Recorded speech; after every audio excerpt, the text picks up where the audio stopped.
ဒီနေ့လဲသုံးစံတိုင်းပဲကွာသွားနဲ့ပါသွားရမှာဖြစ်ပါတယ်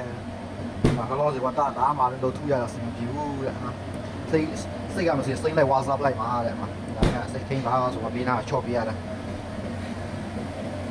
လော။ဘာသာရရေးခဲရင်စားရဆိုတော့လေ။ဒီဝတ်သားကိုဒီမှာစက်သွင်းဖြူပါဂျင်း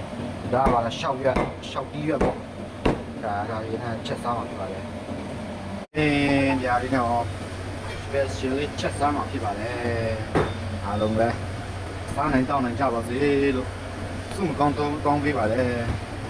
ကျွန်တော်တို့ကတရက်လုံးတရက်စားဟုတ်ပါဘူးအလုပ်လည်းဒီကုံလို့စားလည်းကိုစားဖို့ကောင်းကောင်းလေးချက်စားရမှာဖြစ်ပါတယ်ပထမဆုံးရင်းနှီးဒီပူလေးနဲ့ချက်မှာဖြစ်ပါတယ်ဟောလား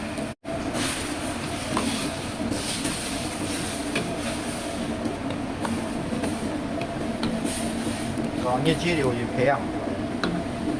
ရှင်းပြီပေါ့။အိုးမိုက်ချက်ကတော့ပါဒီကတော့ခန်းကားပါလိဒါပေမဲ့ချက်တော့နည်းနည်းလိုသေးပါတယ်။အဲ့ဒါကြောင့်မို့အတာပါလိုက်တစ်ထည့်ပဲဒီဝါလို့ရပါတယ်။ကြောက်လာတယ်။